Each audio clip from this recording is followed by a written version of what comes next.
Hi everyone, so this is a continuation of my last reading from chapter 1, Just Josephine Age 15. And so here we go, picking up. Josephine put her hands on Mrs. Rickersdale's round firm belly. She felt around until she was sure of the baby's position. "There's his bottom right here," Josephine said as she pressed gently on the left side of the patient's abdomen. "And his head is in position for labor." After further examination and listening to the baby's heartbeat, Josephine determined that the baby would most likely come within the week. Dr. Stone agreed, and his confirmation in front of the other residents made her feel better. She turned her attention once again to Mrs. Rickersdale. "A lot of mothers worry about their babies, but everything looks good. You are healthy, there aren't any complications, and your baby's heartbeat is strong.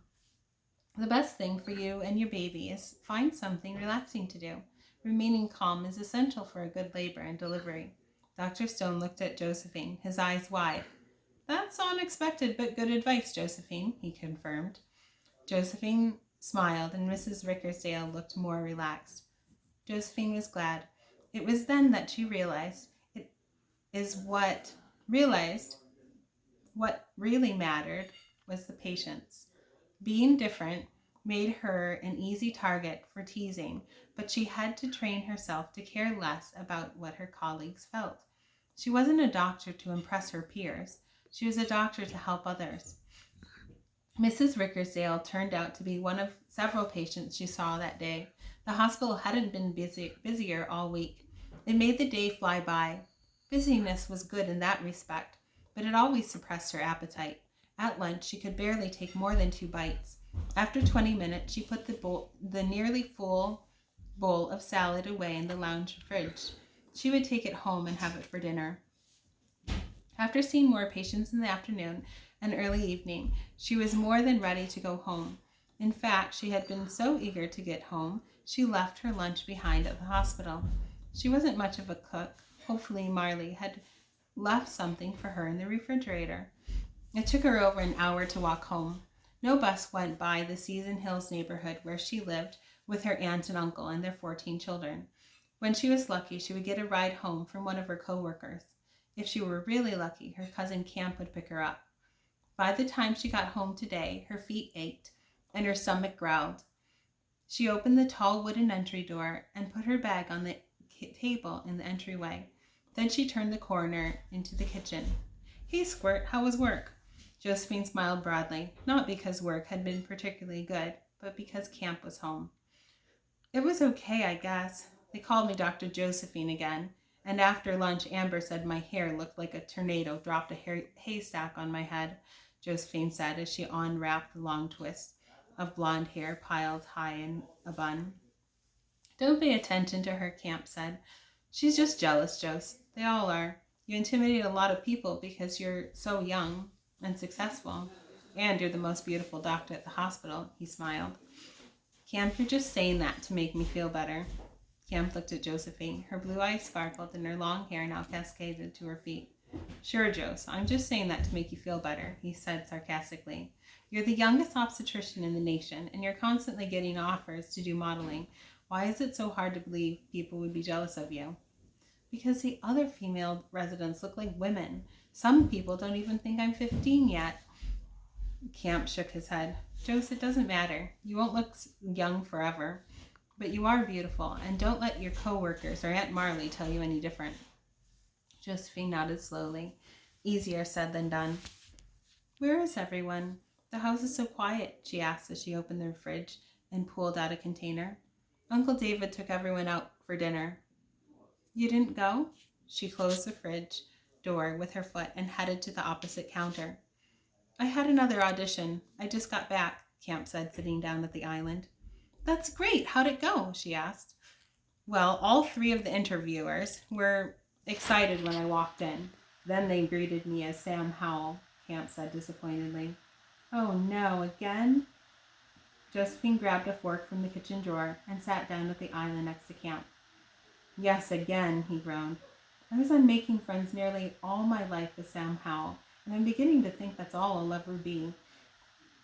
Camp took several gulps from his water bottle. The plastic crinkled inward as he consumed the last drop of liquid. I'm so tired of always being seen as Sam Howell. I'm an adult now. I want adult roles. That show would be perfect for me, Joe. Excitement grew in his eyes. It's a drama about an architect who is hired by the government to design buildings with secret tunnels. I read from the pilot script today, and I felt myself really getting into character. Maybe you'll still get the part, she suggested. No, I already know I didn't. They thanked me for auditioning, then told that fans wouldn't see me as the character Rodney Winter. They'd only see me as Sam Howell. The agent told me to dye my hair to help people see me differently. Maybe I should dye my hair purple and get a nose ring. Then they'd see me differently.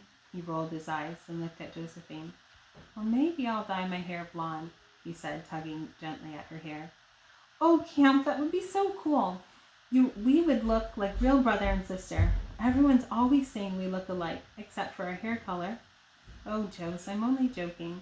I couldn't dye my hair. I think I would offend my mom. My dark hair is the only feature I have that comes close to representing my Vietnamese heritage. I don't know. You said your mom's dyed her hair red before.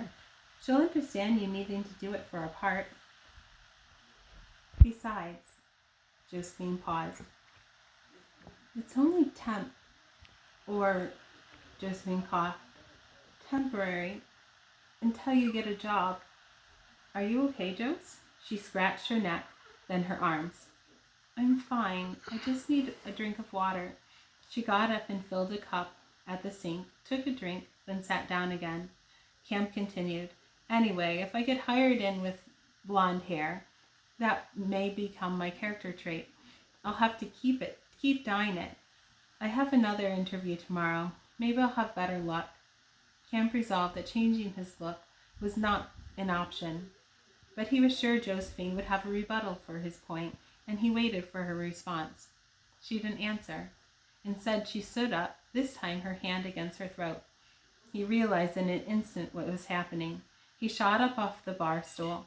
He'd seen her like this before. Something must have been in the salad she was eating. He ran towards the kitchen to get the medical emergency kit off the shelf. He took out the EpiPen and hurried to her side. She was on the floor now, her knees risen, her head between them. I have it, Jose. Just breathe. Wasting no time, he grabbed her leg and thrust the pen into it. It felt like time itself had stopped as he reached for his phone and called 911.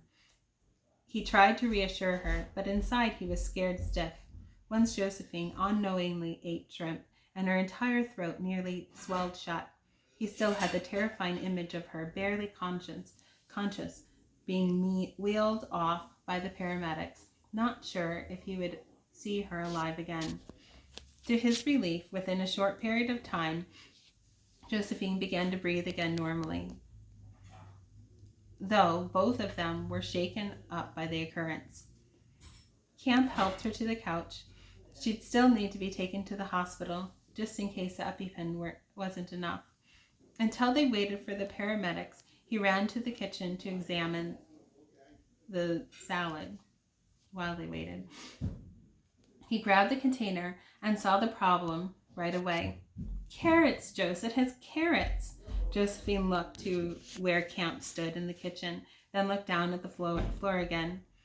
He re-entered the living room, holding out the red lid for her to see. Josie, you didn't see the label on the container? Or notice all the shredded carrots in the salad? He said, his brown eyes bulging from their sockets. It says right here, attention Josephine, contains carrots. How did you not notice? He reproached her. Josephine shrugged her shoulders. You need to be more careful. You're 15 years old now and a doctor. You could have killed yourself.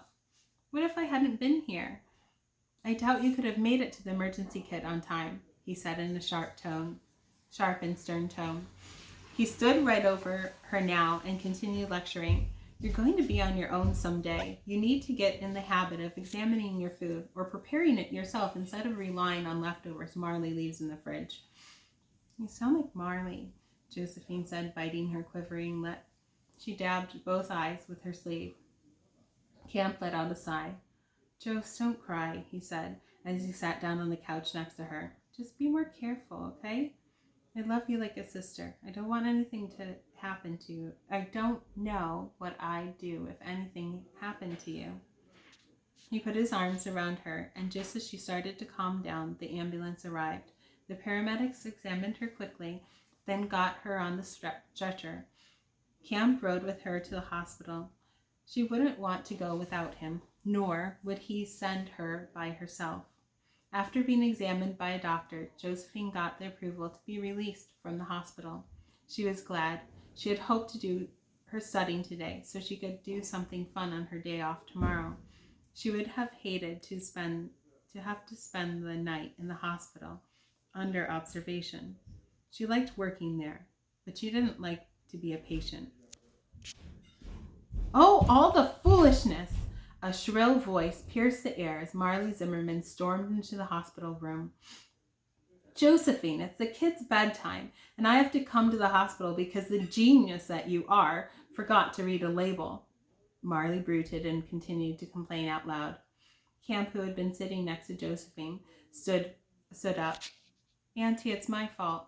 I had Josephine engaged in conversation, he said. She must have been too distracted to notice the carrots. Marley went closer to him. Camp, you can't always protect her. She needs to be accountable for her own actions, she scoffed. She turned to Josephine, who had sat solemnly on the edge of the hospital bed. Her hair had gotten disheveled from the ambulance ride, and she tried to comb the long tresses out with her fingers. Josephine, to help you remember not to eat food that will kill you, you're grounded for a week. You are not to go to do anything outside of work. Josephine's jaw dropped and her brows furrowed with worry. Marley, I only have 1 day off a week. Please don't take that from me. Her voice cracked, and she tried to wipe the tears away from her face as they came, but her hand couldn't keep up with the quickening flow. Marley had no sympathy. You're lucky Camp was there. Although, if he hadn't been, you would no longer be my problem, would you? Camp frowned. Auntie, I think Josephine learned her lesson. She already feels terrible. Please don't make her feel worse. Marley's angry expression softened when she looked at Camp. Just then the nurse interrupted and asked Marley to come fill out paperwork. Camp sat down on the bed and put his arm around her again. Tell you what, Jose, I'll stay home with you tomorrow. But you have another audition, don't you? Don't worry about it.